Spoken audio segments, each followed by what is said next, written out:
Good evening, everyone. Welcome to the Queen's Podcast, a space for women by women about women. I'm your host, Lee, and today we're going to dive into change. Change doesn't only happen in courtrooms or on Capitol Hill, it starts in our living rooms, in our front porches, the church pews, or in community halls. Change is in everyday spaces where real women like us are brave to tell our truth and share our lives and to demand better things for ourselves. Now, I know this sounds kind of powerful, but for me, it's really personal because when we talk about change, what we're really talking about is the courage it takes to speak up, to push back, and to believe in something that could better ourselves and our communities. And I can't think of a better group of people to do this with and to have this conversation with today. But the ladies that are here, Miss Kanisha, Miss Michelle, and Miss Ariel. If y'all could introduce yourselves, that would be great. I want everybody to get to know you. And you. Hi, I'm Kenesha Lacole, mom, entrepreneur, cannabis advocate, health advocate, lover of the people, just a lover of wellness, the natural, holistic, and I'm a life coach and a politician as of now. I should say right now, now that I'm actually running for Board of Education in my county.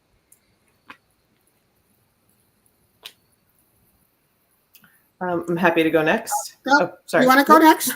If not, I'm Michelle Brown. I am a public speaker. I do MC work. I'm an author. I'm an activist, and I host my own podcast, Collect Conversations, a collection by Michelle Brown. And happy to be here. All right. Filling up the rear, no problem with that. I'm Ariel Baker. I am the Women's Entrepreneurship Coordinator at the YWCA Tri-County area, which is just a long and fancy way of saying that I help women entrepreneurs start, sustain, or grow their businesses. All of our programming is free, and it's really because I am impassioned to create the program that I need when I started my business. I am also an entrepreneur. And also an advocate for women and all of those things, and really out here and happy to be here tonight. Thank you all. So we're going to get right into it. Queens, we're going to talk about change. It's not a faraway dream or some sort of fantasy, but it's something that we're going to start building today. So with that, I want to be a little personal.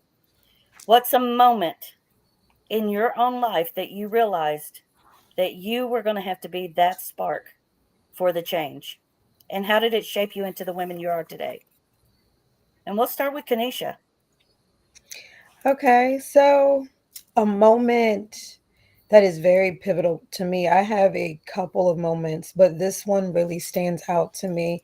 Um, when I was diagnosed with fibromyalgia, it sparked a big change in my life. At that point in my life, when I was diagnosed, I couldn't handle pain. I didn't understand it. I didn't know what was going on. And I got on this journey of 22 pills a day for almost 10 years of my life.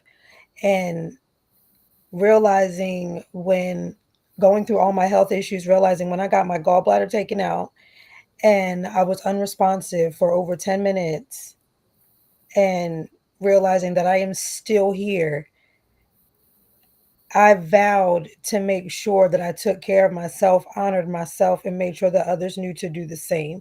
One of my favorite lines when I tell people all the time with my health is to make sure that they know your doctor is your co pilot. You're the pilot of your health. You're the pilot of what you want going on. How do you want to maneuver? Where you want to go? Whether you want to be natural, holistic, whether you want to take pharmaceuticals, it's your choice. But what you decide, your doctor should be your co pilot. And when I realized that I had to take control of my own life with my health and that I was still here for a purpose to do the work, I realized that was a big pivotal moment in my life to be diagnosed with fibromyalgia, something so painful, which is an autoimmune disease of my nervous system from head to toe, 365, 24/7, I am in pain. And I still navigate through life. I'm just blessed to be able to have that pivotal moment in my life to be able to help others grow and push through their own insecurities with invisible disabilities. Wow. Miss Michelle? Well, it's funny that you asked that. My one of my email addresses is I am my change, and my website is my change I am. And I mean, I can think of, I think my life has been about that from when I went into school as a this little black child in the first grade who could not only read and write, and having people not believe me and challenge me to where I had to prove I could read and write. I mean, they brought books and said, "You probably know this one." I said, "Go get me another book." To doing that, then I think so. I knew then that I had to excel, to push, to be the change, make people see me as I was.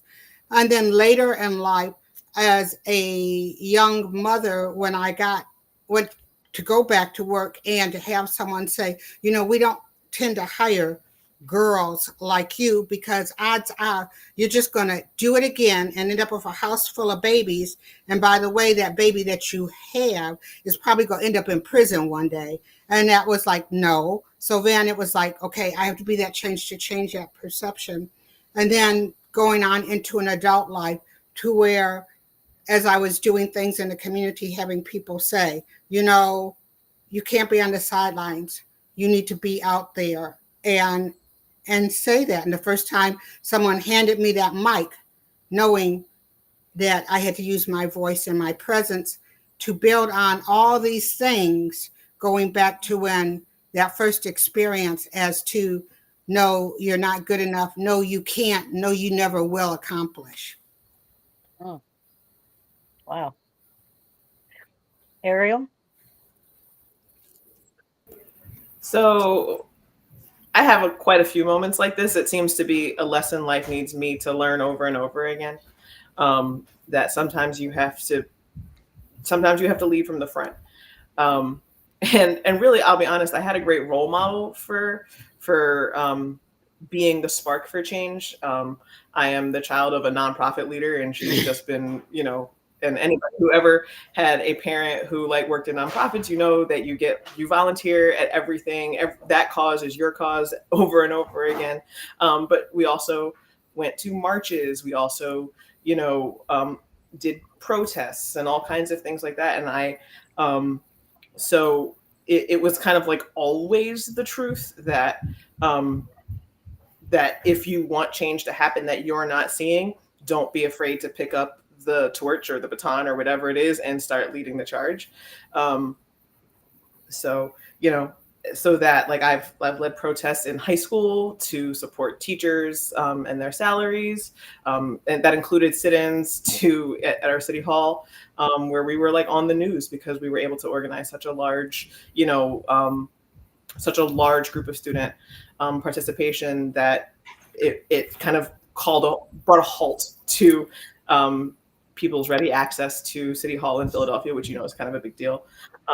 I did it again in college, joining leadership organizations, and that was actually one of the first times when I was in college, because I went to a smallish but women's college, to really have my intersectionality kind of be confronted, because I just always grew up in diverse. I grew up in a diverse family with lots of racial identities represented and accepted.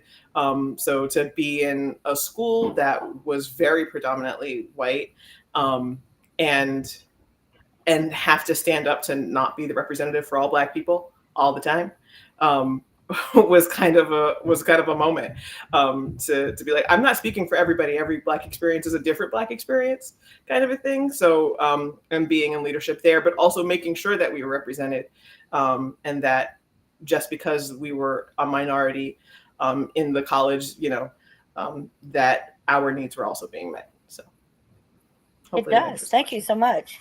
So, at the heart of everything, we know that each of us has a story that we can provide to anyone at any given moment about change. Something has changed, whether it's little changes that you've just had a child or you just bought your first house. Those are little changes, but The bigger changes that push us and drive us forward are those changes where we see a wrongdoing happening somewhere and we feel compelled to step out of our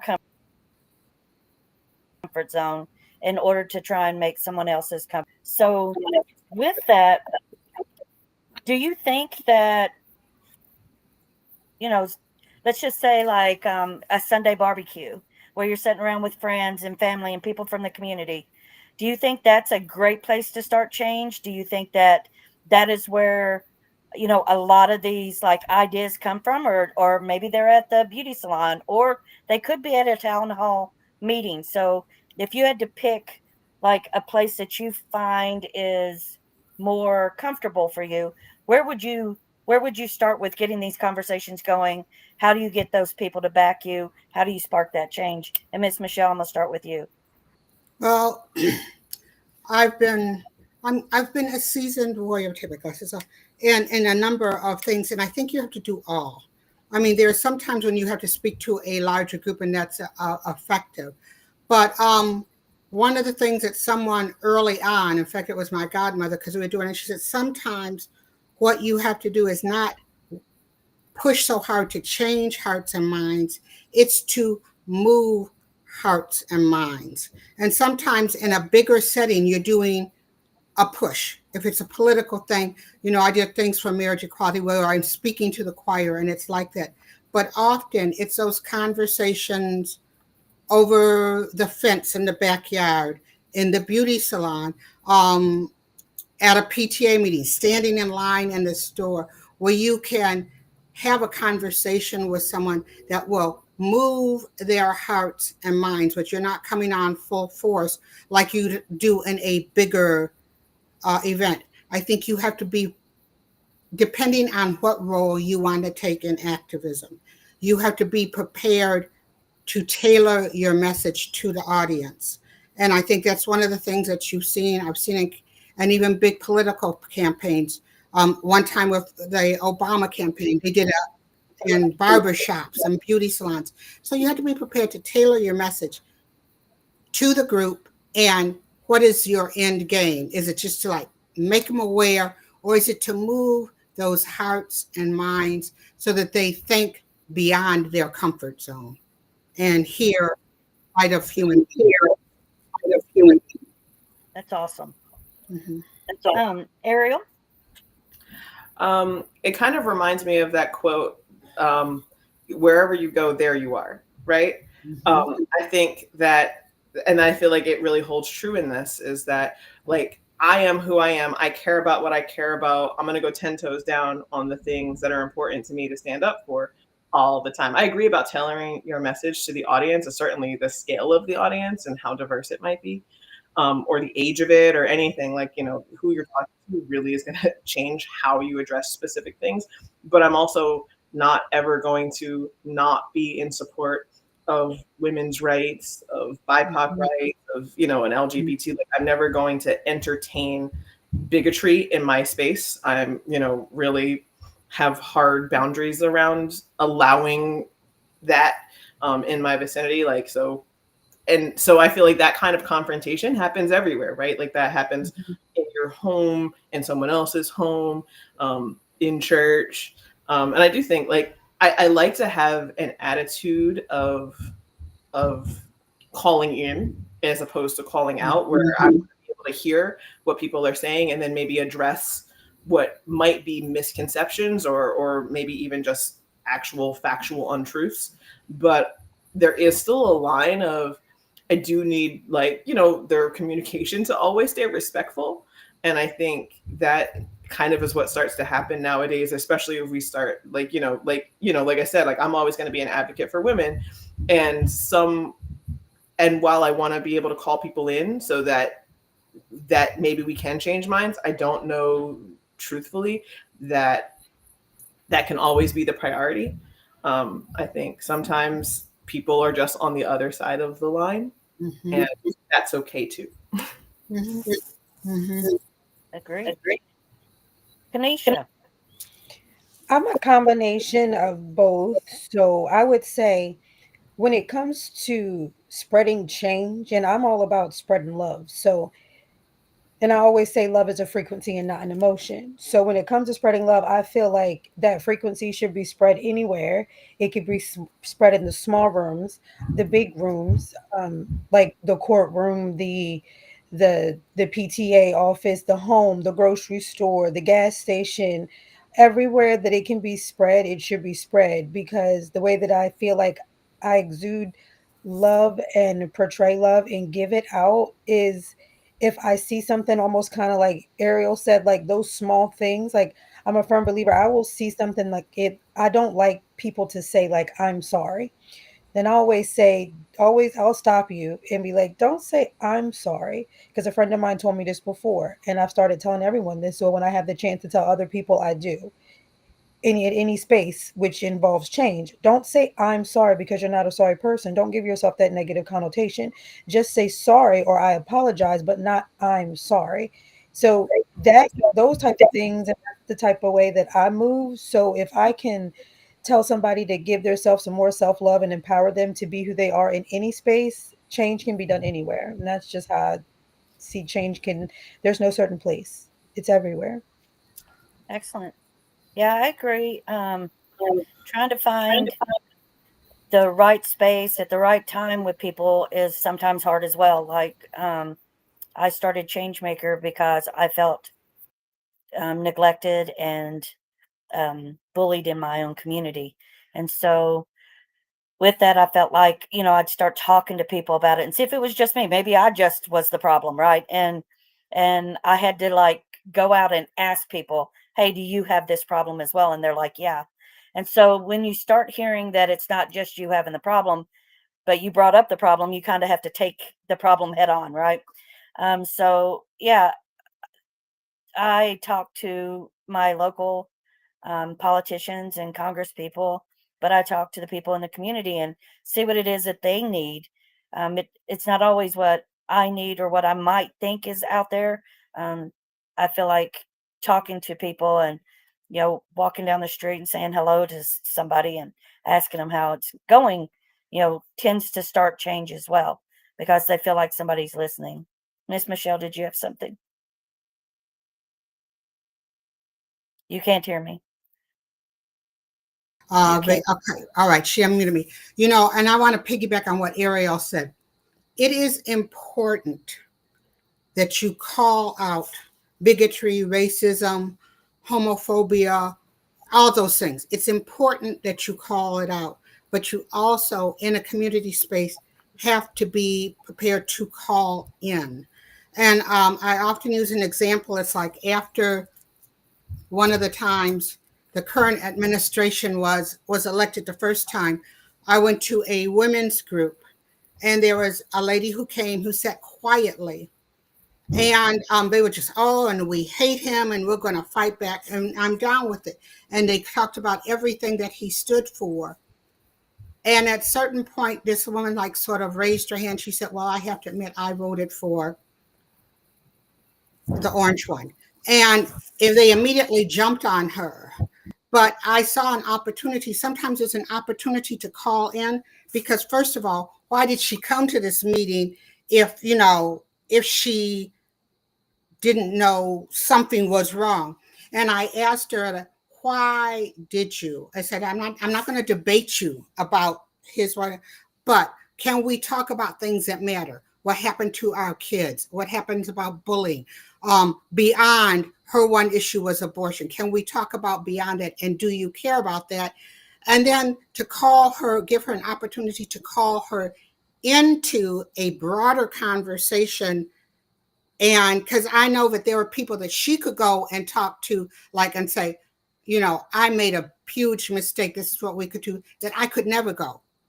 So I agree with Ariel. We have to call out what's wrong, unapologetically. We always must, but also look at opportunities to call in people who can be allies who really need an education. Yes, absolutely. Mm-hmm. Yeah, I think some of the hardest things that we do when we're trying to, you know, take care of our communities or take care of ourselves or the people within our communities is having to face some sort of pushback that um, we don't always know what that pushback's going to look like and how it's going to be received. So, have you faced pushback in your own family or your community where you were trying to spark some sort of change? And if you did, what did it look like? Ariel? Um, yes, I absolutely have. Definitely in my community. So I don't know if I've ever shared on here before that I have two sons who are autistic, and in trying to, pursue educational opportunities for them, I'm starting to shine a light on our school district, you know, that maybe how they were showing up for my black and brown special needs sons was different than how they were showing up for other people's children. And that was uncomfortable for people to hear. There was a lot of, like at like PTA and amongst my neighbors, and you know how it is like in suburbs, and like, everybody's parents knows everybody, kids knows every other kid in the class, and every kid is in the neighborhood, like within blocks of where we live.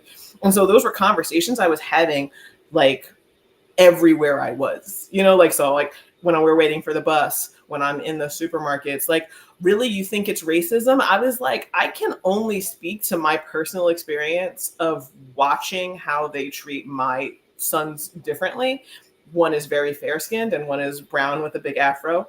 So, I was like, I can only speak to that and how implicit bias shows up. And then really, I mean, like I said, that was a lot of pushback. It was like, people don't want to think of themselves as the bad guys or as accomplices of systems of oppression. Like, nobody wants nowadays, well, I don't know about nobody, but the people who were coming to talk to me didn't want that. They didn't want to think of themselves as being part of white supremacy culture.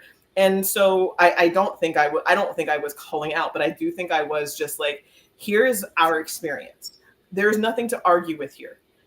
If you have a different experience, then good. Really, you're proving my point. The fact that you're having such a different experience than my son, and the only difference between them is this, is part of the problem. And I really hope that I can kind of get you onto my side. And really, those kind of like my ability to calmly say, well, here's what he's done, and here's what the consequence was, and here's how we were treated about that. Here's some of the questions and the things that, I mean, literally people were like, oh, well, what grade of high school were you in when you had your son? And I was like, what? I was a college grad. Like, it was like so many crazy things were like said to me out loud to my face, and that I had to be like, okay, so I see that we've gotten off on entirely the wrong foot. Let's start from square one with, I'm a college graduate.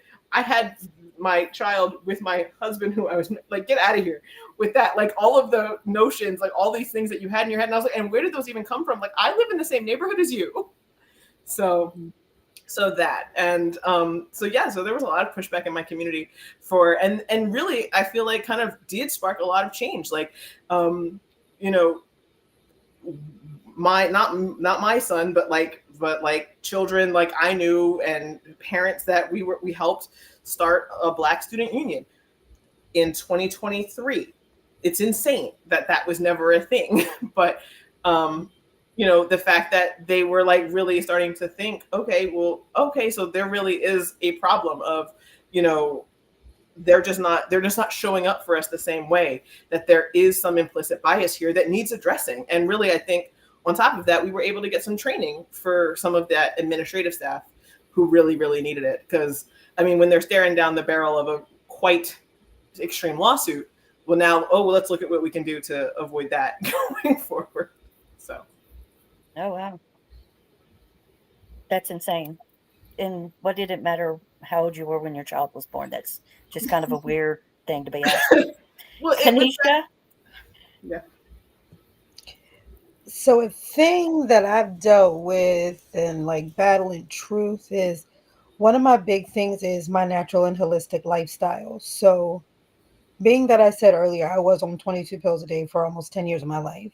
And I've been natural and holistic for the last 8 years plus.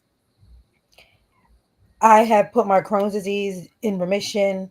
Going natural and holistic, I have managed my fibromyalgia, my Crohn's disease. I have managed depression, anxiety, my mental health, as well as others, pain and anxiety, just different things that I've helped other people with naturally and holistically from my own personal experiences, as well as research and certificates and helping other people from experience. My natural and holistic lifestyle is looked at with according also with diet. So according to society, I'm not good enough. Um, Mhm. because I'm not a doctor. So when they a lot of people, and I have nothing against it for other people, that that's what you choose to do, that's what you choose to do. But my lifestyle works better with holistic treatment. That's how I feel better. That's how I thrive. That's where I realized my mental health came more into play, and I was able to go off my own thoughts versus suppressed thoughts from medication. I have my own thoughts and opinions about how they view how they are used in my body and the things that I feel. And I have proof, but I'm just never good enough for society because I don't have the science behind it or the degree or things of that nature. So the truth about natural and holistic treatment is just crazy to me because I'm always given that pushback like I need credentials. And the thing is, I help so many people and I know they can vouch for me. So many people can vouch for me knowing that I've helped them with like major health issues. And it's ridiculous the thoughts and the things that are said to me like I'm just not good enough. The truth about natural and holistic treatment is it's crazy. But that's one of the things that I deal with and battle with, like really it's really heavy. I just make it a point to just always speak my mind and make sure that I am my own proof. So my doctors can tell you like the truth, like even looking at blood work and everything that I did on my own. So it is true. It may not work for everybody. It may not be everybody's thing, but the truth for me is natural and holistic treatment. So that's kind of something that I deal with. Wow. And I'm glad that you found doctors that'll actually listen to you and you know your body. So if you feel one way and you know this is working this way, I love that you found um, all the aspects that you needed. And I hope Thank people will you. listen to you because I know a lot of people in the holistic field, and yeah, there's a lot of different ways to do things. Miss Michelle. You know, I think that the biggest barriers are the silos that people want to put you in. And that's why I tell people it is important that you live out and loud and not just, we're not talking out and loud just under the queer community. It is important, like Kanisha is out and talks about her illness, her disability, about what she knows, and about how people talk about, and to say, I am a natural practitioner, because people are going to immediately put you in a silo and shut down. Like Ariel said, someone immediately was going to put her in that silo about, well, when did you get, how did you get pregnant? Well, first of all, the old fashioned way. And, I was married. It's important that you're out about your life and you're out in your community, because the biggest barriers you're going to find are the silos that your community puts you in. So if you show up at something, and she'll say, Kanisha shows up as a politician, they're going to say, oh, she's a politician, not recognizing what she goes through every day. I mean, if Ariel shows up and she's talking about her child and the issues that they have, not recognizing that she's an entrepreneur. We have to show up authentically as ourselves and kick down those barriers in our community, because those are barriers to creating change. You know, Often just us being out as who we are is going to break those down, because when there's somebody who's holding that up, they're going to say, well, I don't know anybody who has a disease. I don't know anybody with a disability. I don't know anybody who's queer. I don't know anybody who's a woman who's successful in a business. And someone else will say, oh, well, I know Ariel. I know Lee. I know. So what you're saying is wrong. And that's how we break down those barriers that are there against us. I love that. This is the kind of wisdom you don't find on news, right? You can't turn on the station and be like, oh, look, women empowering women. That's not what we're going to find. Or, Miss Michelle just made a change with this and she spoke to young people about XYZ. This is work that we've done behind the scenes for so many years, and generations have been like trying to uplift and trying to uplift. And I I find that we're starting to show up for one another, and we're starting to show courage for one another, uh, in spaces that don't welcome us. We're walking in together. We're trying to set standards. I hate when Ariel and I go networking somewhere and she looks at me and she goes, "Well, here I am, the only black person in the room." Hmm. I hate that. I hate that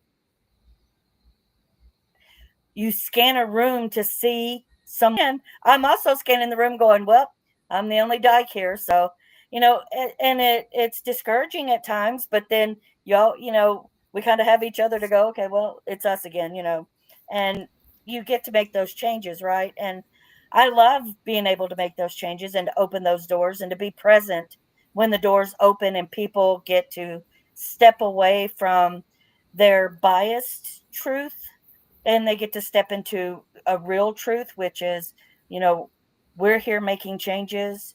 We've been making changes our entire lives. We started those changes when we gave birth to children, and we wanted to make sure that our children's lives were different than ours and that they had better possibilities, they had better opportunities. So I welcome the thoughts that I'm able to go somewhere and just, if nothing else, change someone's opinion about what they think a dyke is and what it is that we do or we don't do, right? Because everybody's just like, "Oh, you want to be a man," and I have to explain to them, "No, I don't want to be a man. You're good. You can keep that title." But I am who I am, and I'm authentic with who I am, and you know, this is how that change happens, by having conversations. So if I'm going to be real, change is probably one of the hardest things that any of us do. I'm on the spectrum. Any change, like in my routine, messes me up.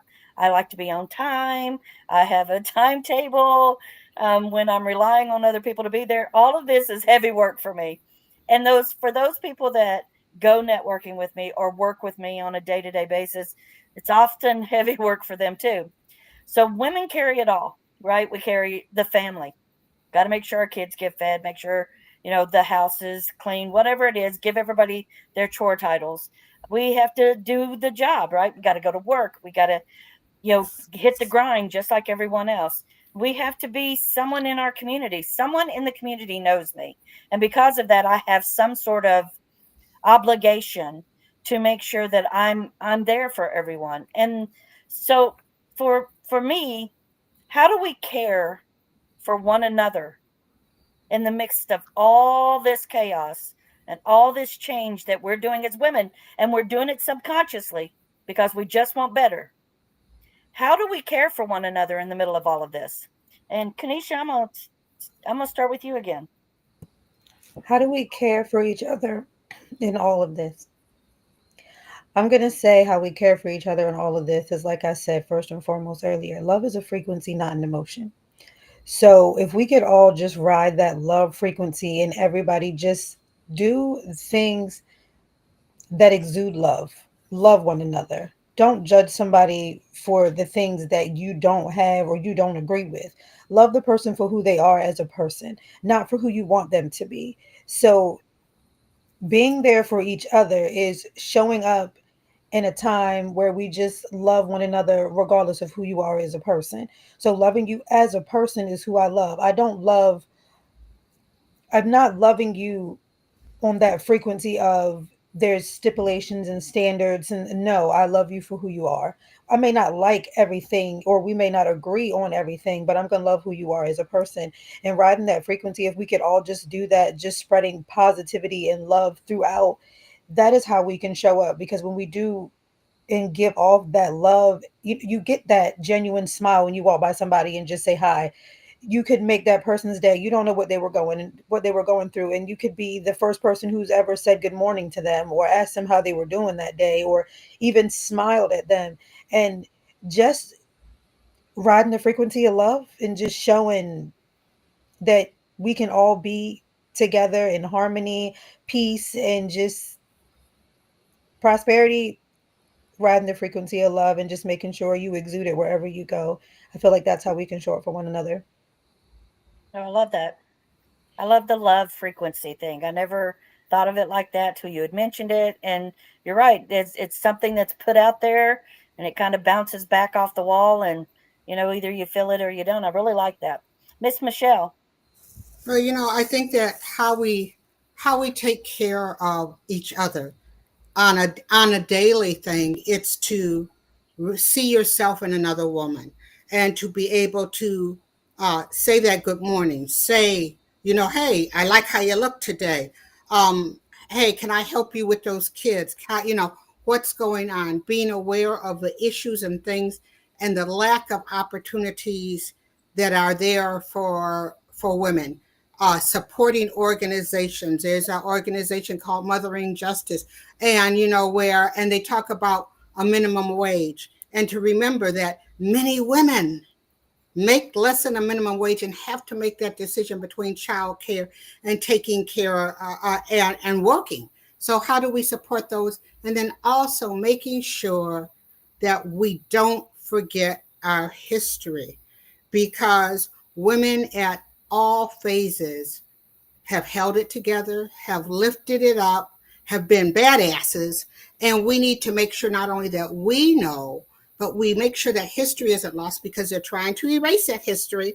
We have an administration that wants to erase that history, but always to do that and to show up, what we're doing and leave that legacy so that other people will know. I mean, Ariel is doing it with business. There's a young businesswoman out there who's going to go and see her by showing up and being there, being that example to our kids, to stand up for other women, to stand up for other women's causes, remember our history, and just being a sister to a sister.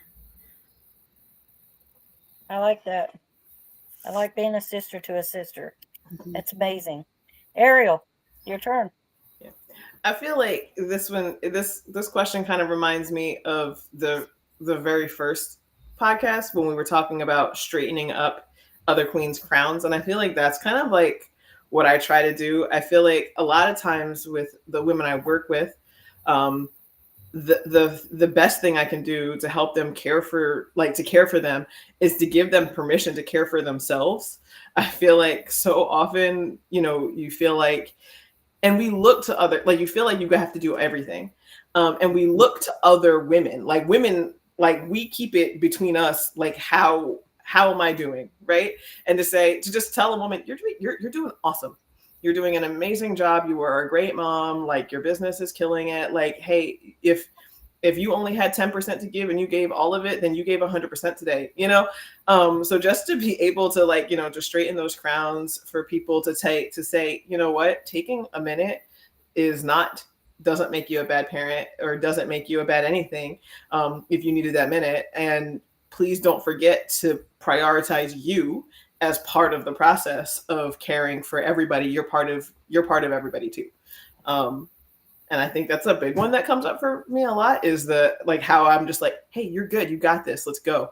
But I love a random compliment. I love to see somebody walking down the street and just be like, purple shoes, I see you, because I feel like those small moments are the things that you just never know what somebody is going through or dealing with. And I don't know how often that's happened to me where it felt like, oh, just a little spark, and it really can turn your day around. So I try to do that also, not just the people I know, but for the strangers, all right, look at you killing that haircut, look at that bob moving, all of that. So to try to do that for people also is, I want to be nice. I want to leave a wake of better than I found it. And so I feel like that's part of it. Absolutely. That's great. So, Miss Michelle, I got a good one for you. Mm-hmm. How do you balance compassion with accountability? I believe in accountability. That's it. First of all, I believe in accountability. Right. I know if you're walking your walk and doing it, I hear you might stumble, and to be compassionate, to understand that, what, you don't get to be where, everybody can't be Michelle Obama. And I'm sure that Michelle Obama has occasionally has stumbled. But if you are, say what you're going to do it, and you're accountable for it, then I'm going to be not just compassionate, I'm going to be empathetic to what you're trying to do, to try to support you, to try to help you. But you have to, I mean, if someone keeps saying, oh, I'm going to do this, I'm going to do this, I'm going to do this, at some point you have to tell them, as my auntie would say, piss or get off the pot. I mean, and that's just it. But if you're on that path and you're going to do it, then I'm going to show you all the empathy, all the sympathy, all the compassion you need to help you get there. But don't make promises you can't keep. That was great. Ariel, it's your turn on the hot seat. Compassion and accountability. So I feel like that one's a tough one, right? Because I think the accountability piece is really important to understand. Like, so I always want to be able to hear people, like you said, like have empathy and to be compassionate to what people are trying to, like what difficulties people are facing. But also, like I said, like you just need to, what are you doing to change the status quo for yourself? Like, so don't tell me about how like the world is tumbling down on you. Talk to me about how you're, you know, bracing for the next earthquake. You know what I mean? Like, so what are, like, I just, that's for me, is I feel like I do need, well, this might be rude, but I need adults to show up like adults all the time, and to grow, like to be grown-ups all the time with what is trying to be accomplished. Like, people can only bring to me like the same issue like 3 or 4 times. Like, don't tell me like about that guy who was the worst and how he's the worst again and how he's the worst the third time, because I'm like, well, don't tell me anymore or break up with him. Like, I've already given you the advice and I have all the compassion and empathy for you, but like I need you to do the part that's your part. Like, we can't, you know, so we need to be honest with ourselves about what we're trying to accomplish here. So I mean, maybe that sounds cold, but it is what it is. I think I need people to, like, I'm willing to meet people more than halfway on trying to like affect change in their lives, but I need them to, like, you know, like I can come 90 if you can come 10, but you got to come at least 10. So I like the adults coming as adults part. That's sometimes they forget that they're adults and they come at you with a whole bunch of stuff. Miss Kanisha. So I love both Miss Michelle and Ariel's statements as well. But to piggyback off of both of them, I believe you have to have compassion within yourself in order to take accountability. Um, we often, and I know I've done it, you put so much on yourself that you forget to take accountability because you're too busy trying to defend yourself instead of taking accountability. If we could all just, give ourselves some compassion, give ourselves some understanding within and say, you know what? It's okay. I did do that. Or I am responsible, or I can take credit, or I did play a role um, within this lesson that I need to learn. So, within accountability, I'm also a type of person that there's always a lesson to be learned. So, even though we're taking accountability, it doesn't have to be something negative we have to look at because we've taken compassion within ourselves first and foremost.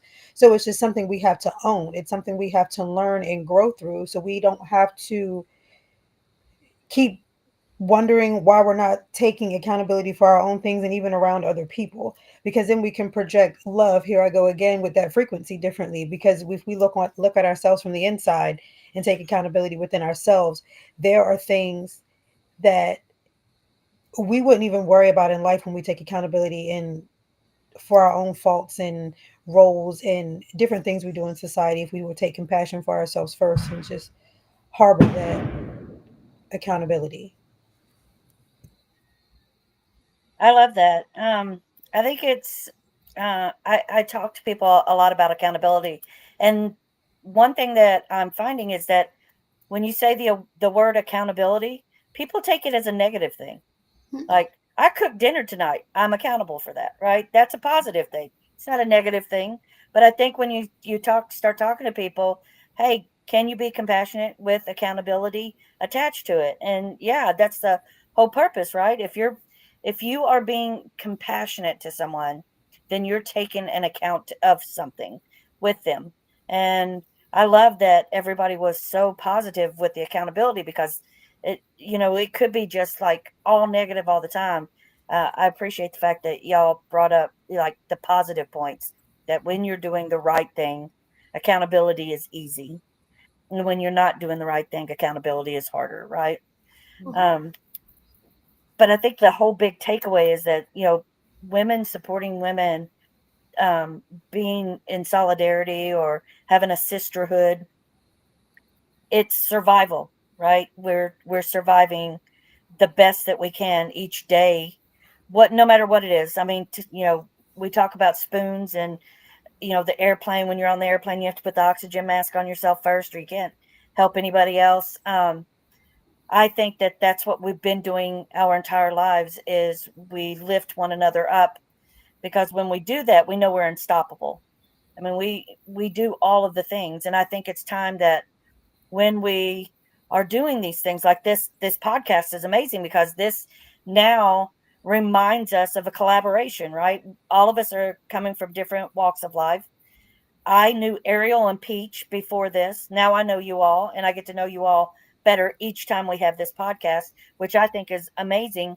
And the collaboration that can go on, like, it's going to be great to start these projects again, and then start bringing you guys in, and like letting you speak in front of people that you haven't been in front of before, so that they can see another side of sisterhood, or another side of solidarity, or just womanhood. So if every moment is planting a seed for someone else, because that's what change is, right? We're just planting seeds. What does it look like for us to build something for the next generation? So, Miss Michelle, what does real progress look like to you in your lifetime? I think that, and it was funny over the weekend we were talking about it, but you see a new generation coming up. I mean, on panels here were people who were that next generation, and they were sharing their experience on the life they live today. And I think that there needs to be that continuum, that historical continuum of what happened. But to build a legacy, I have to recognize that where a young woman who even is in her 20s is now, her world is totally different than my world.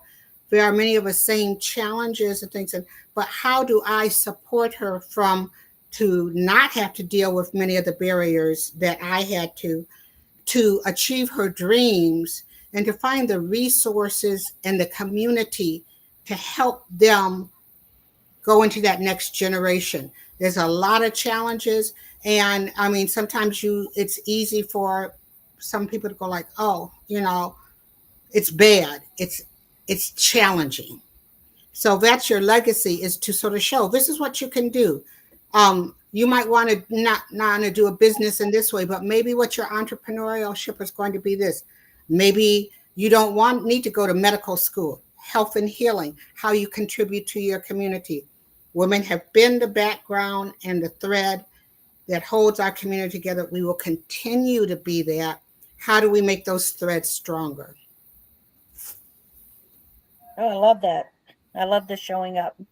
And I love that you're sitting around in multi-generational spaces and able to give people the advice that you wish you could have had when you were having those same Mm-hmm. life skills being brought to you. Mm-hmm. Ariel? I feel like, so for me, like sometimes it's literally directly, like you directly are planting like the seeds of change, like where I'm literally talking to youth, exposing them to different opportunities and careers, and really making them hopefully think differently about their futures based on my own experiences. Like, how important it is to find things and places and people that really resonate with you. Um, I think is so important. So like sometimes like it's directly having that conversation, and sometimes it's just being who you are. And sometimes it's being a person who stands up for other people, who is kind of like I guess, like kind of moving against the current, right? So this was not a thing I like, a thing I knew until recently, but there's a child who lives next door, same age as my son, who I have my business is like custom clothing and formal wear, and I've been helping do alterations for her and her sisters, like dance costumes, formal dresses, all the things, like almost like her whole life. And she started a business when, like, as a freshman in high school, and I was like, I'm so proud of you. And she was like, yeah, it never would have occurred to me to be an entrepreneur until I saw you being an entrepreneur. So like that was like immediately like, oh my god, you're not always able to see the impact that you have, but sometimes like really just being your most authentic self, showing up, like like I said, like moving against the current or even creating ripples of your own, like it has a far more far-reaching consequences than you're able to see. And so that's why I think it's always important to make sure that you're showing up with integrity, as your best self, not trying to put like negativity out there, because you just don't ever know how far that influence is going to reach. And I think that that's kind of like the goal, right? If I'm kind to somebody, then that makes it easier for them to be kind to somebody else down, like, because they've had a better day, and so on and so forth. So I just hope that we all kind of like pay kindness forward. And I think that's kind of how we plant the seeds of change. Is if someone sees me being kind, then it makes it easier for them to be kind. And maybe they've never seen a Black person being kind, and now it changes their perception of that. Or they've never seen a woman going out of her way, like whatever it is, whatever that you do, that you say, might be really impactful to somebody. So Awesome. Miss It's Kanisha. funny because as I am officially a politician, my 4 key points are considered seeds of change. And I believe seeds of change are very empowering for our community as a whole, just society in general, I would say, because when you plant a seed, you don't actually watch what goes on underneath the surface. You don't get to see it until you actually see that little sprout over top of the dirt. And that little sprout over on the top of the dirt can mean, and it means so much when you start from so small, to be able to see that little green leaf or just something that sprouts up that shows that there is change. Because in order to get change, you have to water something.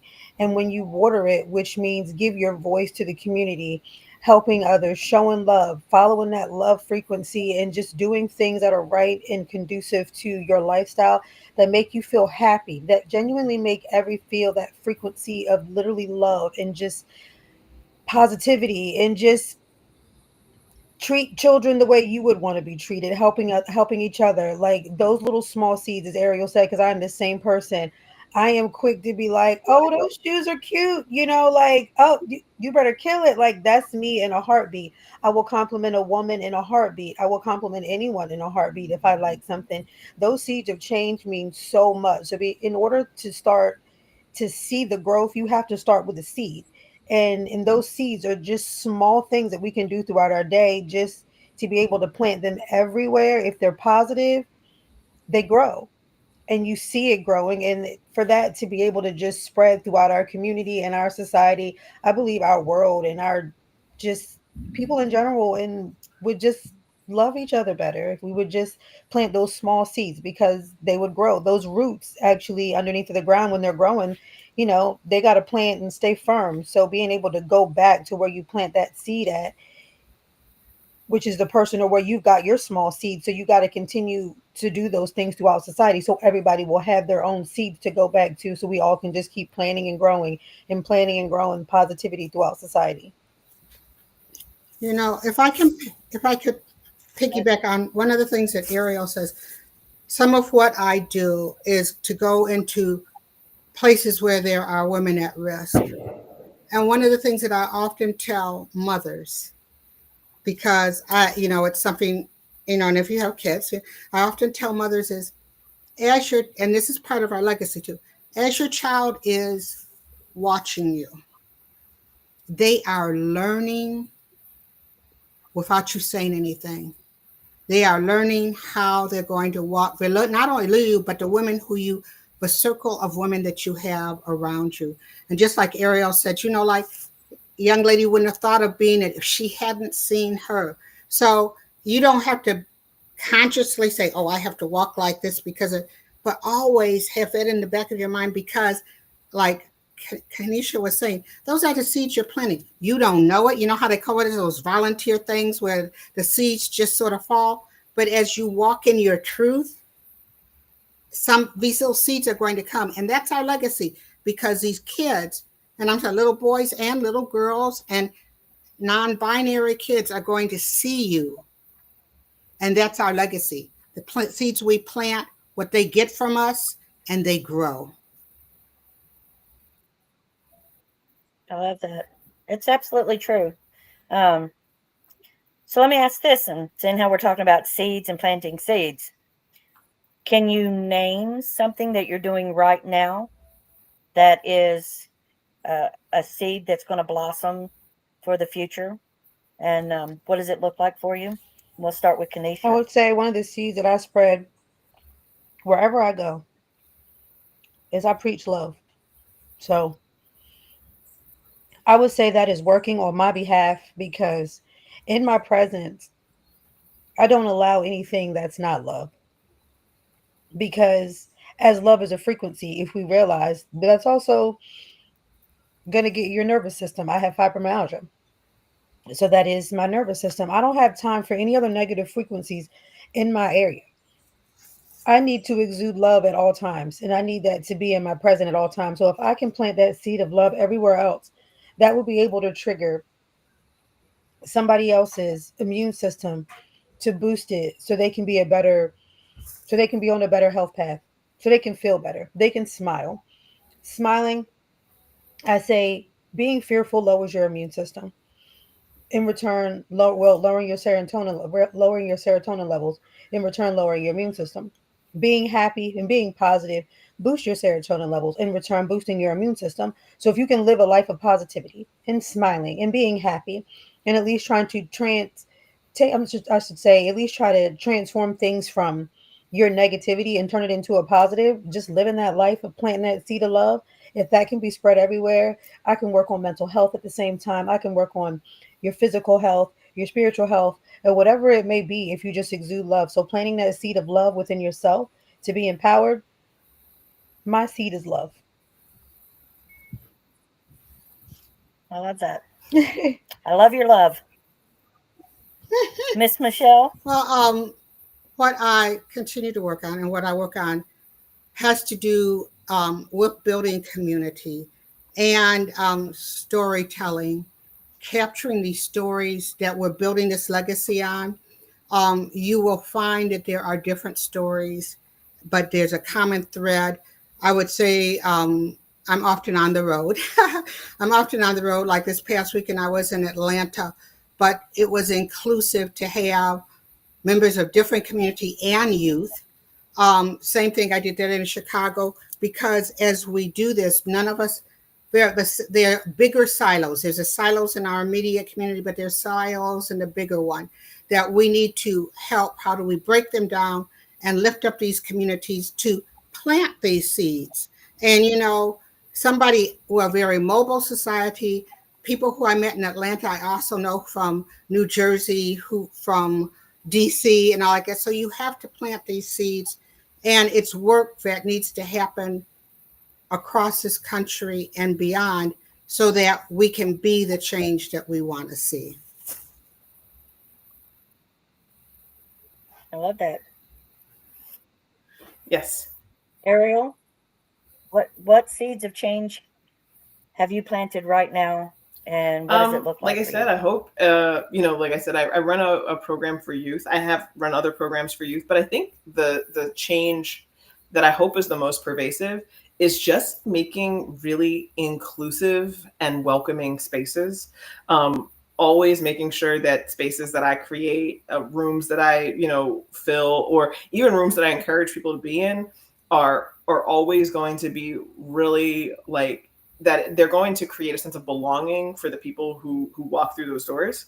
And I think that is something that you really only kind of either experience personally or like learn from by example. So like, you know, as I run programming for youth and adults to show, hey, this is how we're going to show up for each other. We're going to be here in brave space together, which is better than safe space, because it means that, you know, you might say something that isn't necessarily a safe thing to say, but that we're all going to listen with the goal of learning and hearing. And I think that that would be like the change that I hope becomes the most pervasive, that people create spaces of belonging for other people, that they are always inviting people in, always trying to, you know, share experiences and be empathetic, and also, you know, understanding that we're all showing up as ourselves, and that might mean a lot of different things. But that it's okay. Whoever you are coming, you're welcome. I think that's the most important thing. And I think that's the change I wish was everywhere, truthfully, like, because that applies so broadly to all of the things and all of the work that we do. Yeah. Wow. So I know someone is listening right now, and they are looking for the courage to start something, to end something, because hearing us talk about seeds reminds me that sometimes you can't see the forest for the trees, and that I'm still part of the forest, right? The forest is there and I'm part of it, but sometimes I'm very singular. So if a woman is listening right now and she feels powerless to any kind of change, whether it's to get out of an abusive relationship, start a new job, be an entrepreneur, have children, what would you say to her? And Miss Michelle, I'm gonna start with you. Well, I mean, sometimes, I mean, if you, okay, first of all, what Ariel said about being brave. Um, if you look around and see who is that circle of people, the ones who are just going like, oh, girl, he done left you and well, just hang in there. Find someone who's going to have that compassion for you. Like she was saying, like after the third time, you go like, okay, I've told you what I need to do. But listen, find that circle of women who can be there. Find an organization. Um, you might even want to, and I'm gonna put us all on there. You know, you might want to reach out to queens and sort of say, hey, you know, give me a word. I think that find women who are willing to give you that word so that you can do it. But sometimes the first thing, which is hard to say, is I need help. I'm I don't know what my next step is. I don't know how. I don't know if I can. And to find someone who will maybe just sit there and listen and say, yes, you can. They might not have all the resources, but they might say, yes, you can. Go talk to Ariel. Yes, you can. Go talk to Kanisha. Yes, you can. There's Lee. Yes, you can. Listen to Queens and get some hints and look in your area, and then believe in you.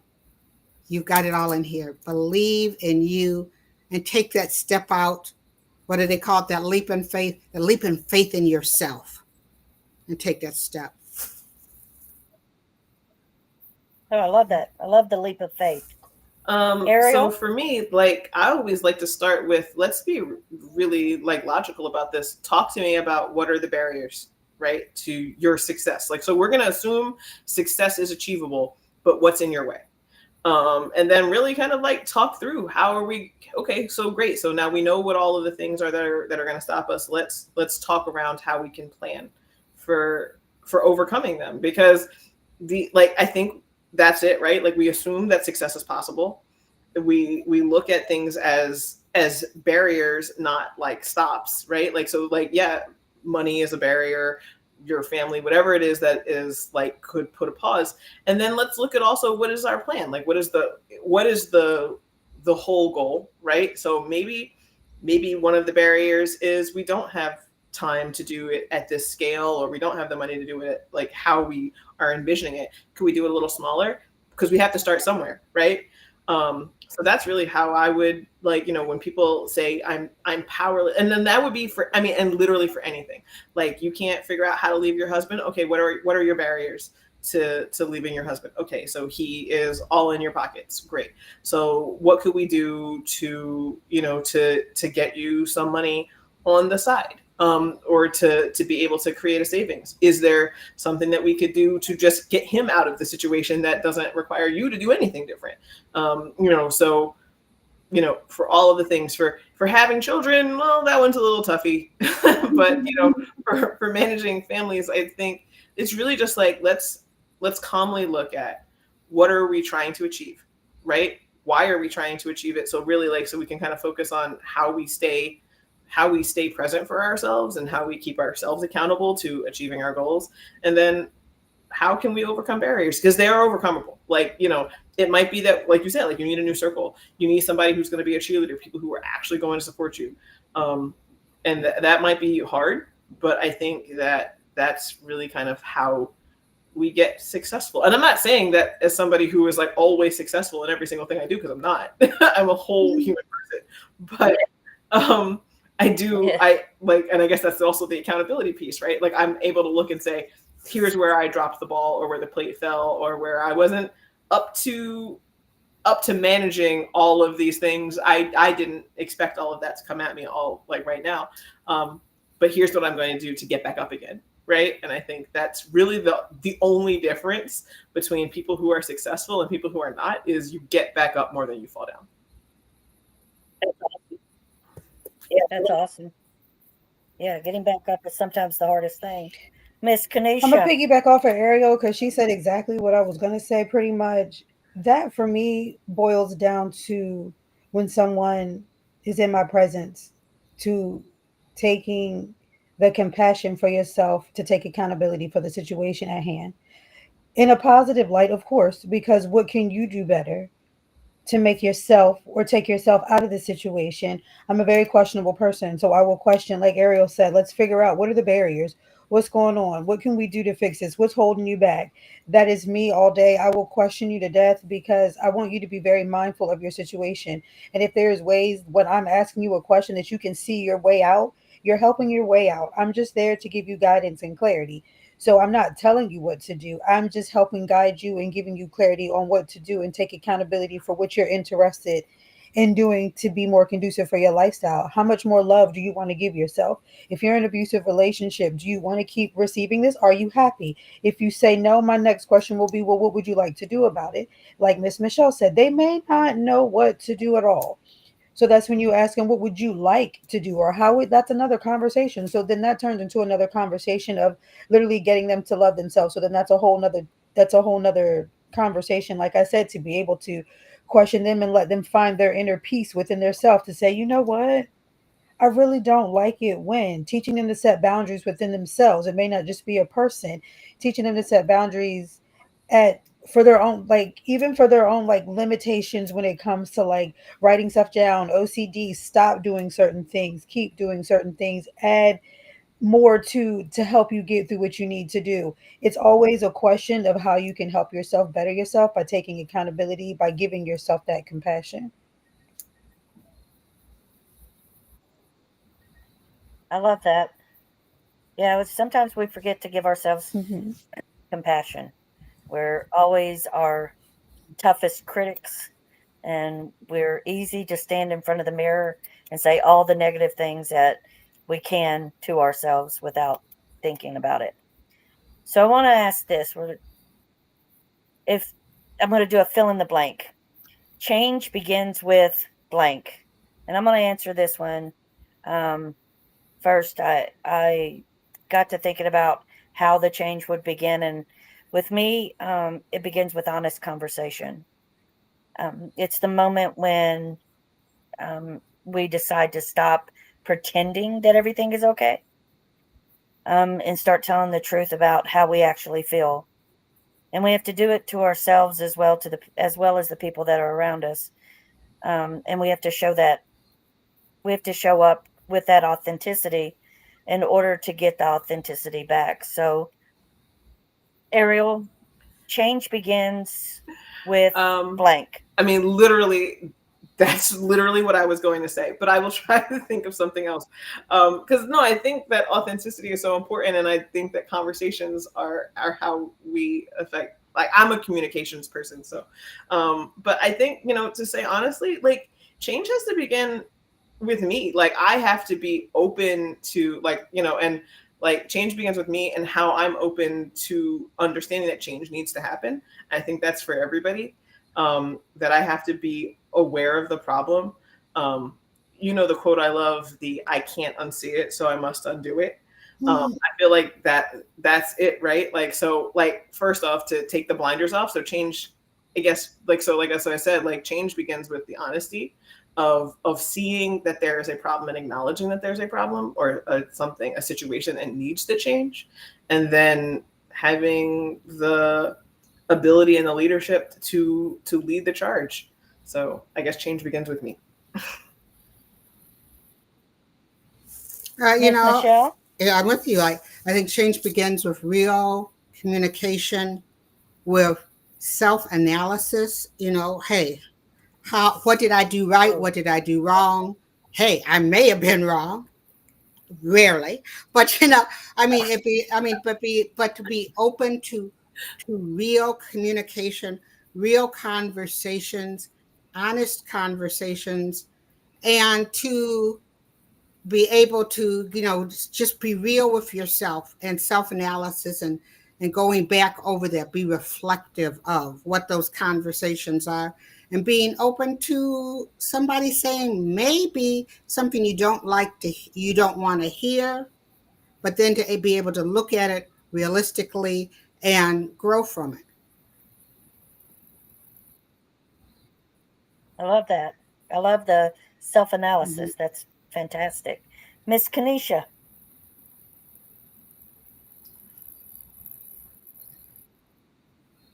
We've we Oh, can't lost. hear you. my bad. Sorry, I didn't unmute myself. Sorry. You said fill in the blank, right?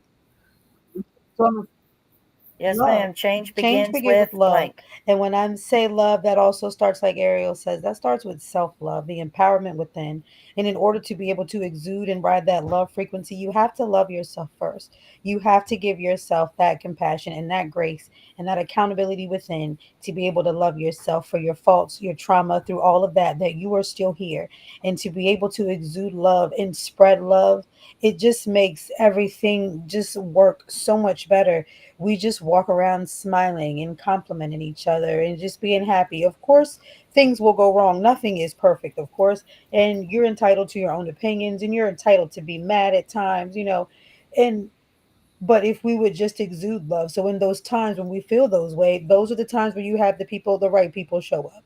The right people who are in your corner that are going to show up for you and let you not feel alone at those times of need. So spreading love, incorporating love, I'm going to incorporate the word love, of course, because just spreading that is just, it's so powerful within. It just spreads throughout. Like that ride of frequency could just go so far. It's unreal. I love that. I still love your love frequency. I have to, I'm like going to make me a shirt with a frequency thing on Yes, it and love put love across it. it. I think that's awesome. So, the next question is the bravest thing I ever did for change was blank. And I'll start again just so y'all have a second. Because, see, I thought about this. So, for me, the bravest thing I ever did was step out of the shadows and let everybody know that I was queer. Um, it was a difficult day. And I still, to this day, don't fit into a lot of the same rooms that other women um, are accepted in. But I feel like that was my revolution. I was like, I'm here and I'm queer. So, um, Tanisha, the bravest thing you ever The did for bravest change thing that was I ever blank. did for change was show up for myself. Um, it's very hard living a life where you grow up one way, you think society says it's supposed to be this way, whether it be health, or relationships, school, finances, children, how things should be. And when things don't go the way that you planned when you were a kid or how you thought it should be, when you start showing up for yourself and you realize how hard it is to show up for yourself, not that you've never shown up for yourself, but when you realize the importance of showing up for yourself. So the importance of showing up for yourself means so much. So when I stepped out and just showed up for myself, it was just it it was empowering even for myself. I showed up for myself on social media, something that I never thought that I would do with my fibromyalgia Instagram.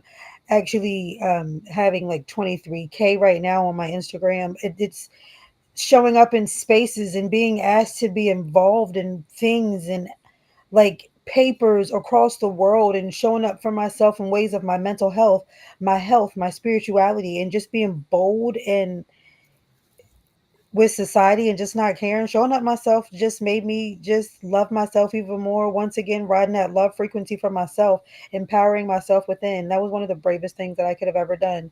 And to be able to give that to other people and let other women and queens know that it is okay to show up for yourself. I'm a firm believer as a life coach that self love is selfish. In order for me to get the things that I need to be to show up for myself, I got to be a little selfish with myself. So yes, the showing up for myself, I would say, would be something that I definitely stepped out on. I love that. Well, Miss I Michelle, guess, I mean, I agree with both of you. I mean, I think a lot of it is to show up as yourself.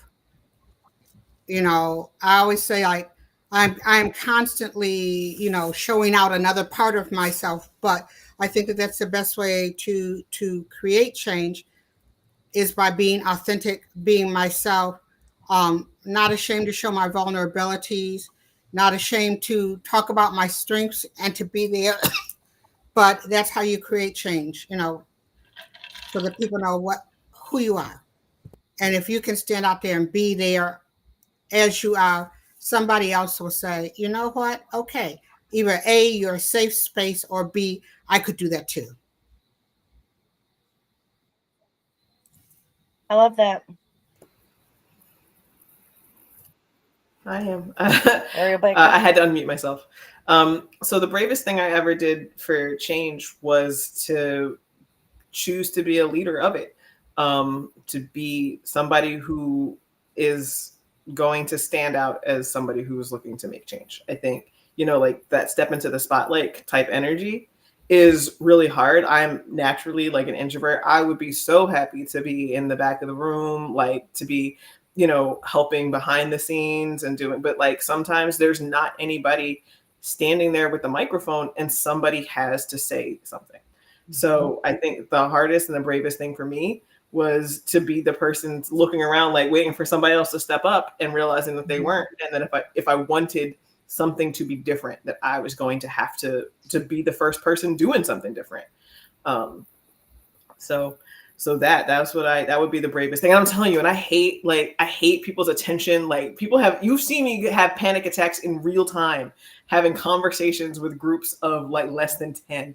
But like but I've done that. Like I've like you sweat through the like the palpitations and you keep talking about what's important to be said. And that's like what you have to do. So for sure, absolutely. For me, it's hard to have all the spotlight and to have everybody like looking at me and listening to what I'm saying. But sometimes you're the only person who is gonna stand up there, and that's really important. It's like sometimes it's too important to sit quietly through it. Agreed. And I've watched you in those situations. So, so Miss Michelle, one thing every woman can do today to create progress or change is blank. Make her presence known. If it's at the workplace, if That it's at the, make your presence known. Don't let life just sort of pass you by and sit there quietly like this. Make your presence known. I love that. Absolutely. Miss Kenesha, Can you give me the question again? I sure can. One thing every woman can do today to create progress or change is blank. I'm gonna stick with my theme for today. Loving yourself. Go. In order to make progress, you have to love yourself so you can understand your purpose. You don't know your I purpose love if you it. don't love yourself. You're steady riding off someone else's frequency that you shouldn't be riding. If you ride that love frequency of love, even for yourself, you find out who you are as a person deep down inside. You find out what you love, what your triggers are, what things make you tick, what things make you happy, what makes you smile, what makes you hungry, what makes you sleepy, what makes you like when you start worrying about yourself. One thing that I would definitely say is loving on yourself, because the things and the lessons that you learn about yourself to be able to conquer life when things happen in real time, to be able to sit back and say, is it worth it? Because my peace within and loving myself means so much more than worrying about why you mad. You know what? I'm gonna let you have that. So, like, taking that stress off of yourself and letting yourself know that sometimes all people's problems or the way that they come at you has nothing to do with you. It's the way they were raised. It's how they were. It's how they view life. It has nothing to do with you. They can't help it. So I'm gonna just ride my wave of love, loving on myself, and I'm gonna let you have all of that. So I'll just let you just love yourself. Yeah. I love that. I love your love, I would say the one Ariel. thing that women can do today is to look around them and figure out how that they can support the things that they care about. So if that's women's issues, if that's BIPOC issues, whatever it is, figure out something that you can do right now, every day that supports other women. It might just be making sure that you're calling, like checking in with the women in your life who Mm-hmm. might need a check in. It might be maybe deciding that you're gonna not shop at Target and then saving all of the money from those little trips that you're able to support, like, small business or women owned businesses, something like that, which the price points are not always the same. I think that's what you can do. Like you can control the things that you do, and they can be really small, right? It can be as simple as just not supporting somebody who doesn't support your values, and it can Mm-hmm. be as large as making big, like, literally grabbing a protest sign and going out and trying to affect some change. But I think just looking around and seeing what capacity that you have to make change in your community for the people around you and for yourself. I love that. I think one thing every woman can do today to create change is to use her voice, whether it's speaking up in a meeting or voting, because we're getting ready to vote, mentoring other women, setting boundaries. Our voices are powerful, and once we learn to turn them on and use them in an effective way, I think that's one of the best ways that we create change. So, my next question, and I'm going to start with Kanisha, is your mantra for change is blank. Oh, my mantra for change. We're gonna stick with. Yeah. We're gonna stick with the flow today. My mantra for change is love. There's no other way around it. Like I know I keep saying the same things, but just in different ways because they're different questions, but they all make sense for each question. There's no way in the world that I can have a mantra for change without saying love, because that's that frequency. And if we could all ride that frequency, because some of us happen to fall off, some of us go different ways, some of us are up here, some of us are up here on the top, and some of us are on the bottom, but we're only like that because that's the thought process that society has given us for a frequency to be one on the top and one on the bottom. But if we all just ride it together side by side, it is what it is. Some of our frequencies of love may be just a little happier than others. We may be a little bit more on top only because we exude love more so because other people haven't gotten that far. But once we're all on that same frequency and ride it, I just wish we could just play a beautiful sound. Like, I know it would just sound so beautiful to hear society laughing and giggling and going outside without being judged and just happy to walk where you want to walk without having someone look at you as if you're different than them or judging you on what you're wearing or what you're driving or where you stay, or just that frequency of love to just ride it and just to be able to listen to the harmony of it. Love for sure. I'm gonna stick with my mantra. It's just gonna be love today. Excellent. Well, Miss Michelle. my mantra is I am my change. If I see something that isn't, if I want to have an inclusive community, I change to make sure that I have an inclusive community. Then that happens. If I don't see something happen and I want it to be that way, I know that sometimes I have to speak up and do that. I was on a panel and they were talking about, well, there aren't that many women there. I said, when you actively don't invite women to be on there, then no, you're not going to have women attend. I mean, and they were like, oh, if you want to have an inclusive audience, are you reaching out to it? And when I go to things, there are certain things that I ask for, that I look for, to have a welcoming, open, loving community. And if I don't see that, I'm going to stand in my truth and work at making it being that. So my mantra is, I am my change. I love that. I Ariel? guess my mindset would be, um,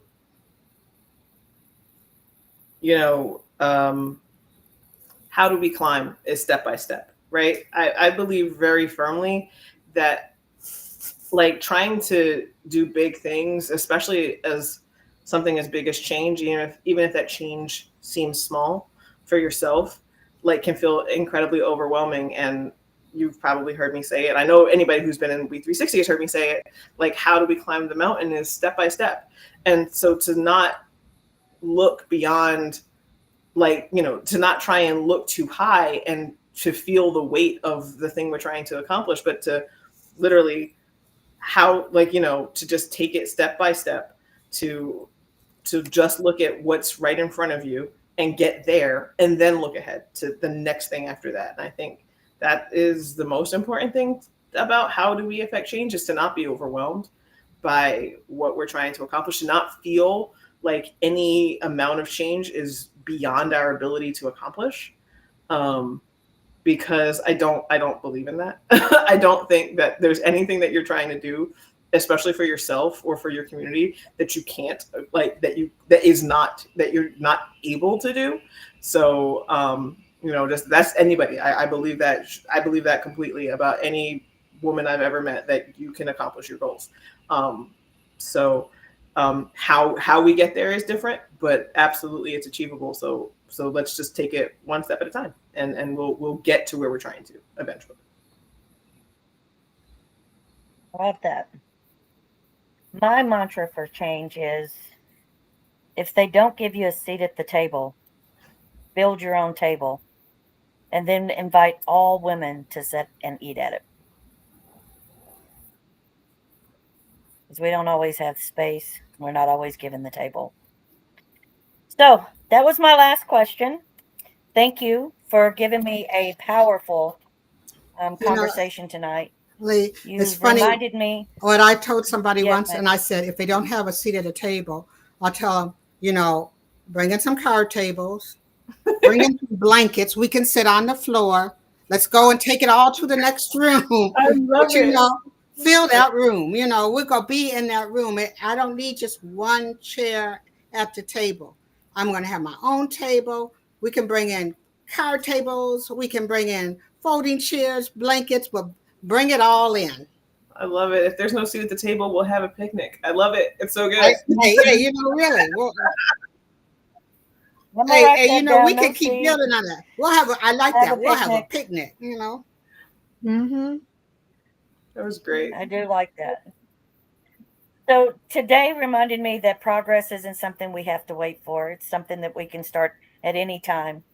And we don't have to wait on somebody else to do it. We can do it ourselves. That starting here and now is probably hard, but somebody's done it in the past and they've got through it, so we can do it as well. So every woman that's listening, I want to be the first one to tell you that your voice matters, that your story matters. I would like to hear them.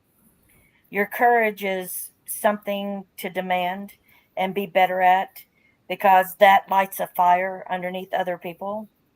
I thank everyone who was here on the panel tonight. Thanks to everyone who's listening. And remember, you don't need permission to make progress. You already are the change. So until next time, keep shining, keep building, and wear that damn crown. See you, everybody. It's good to see y'all again. See ya.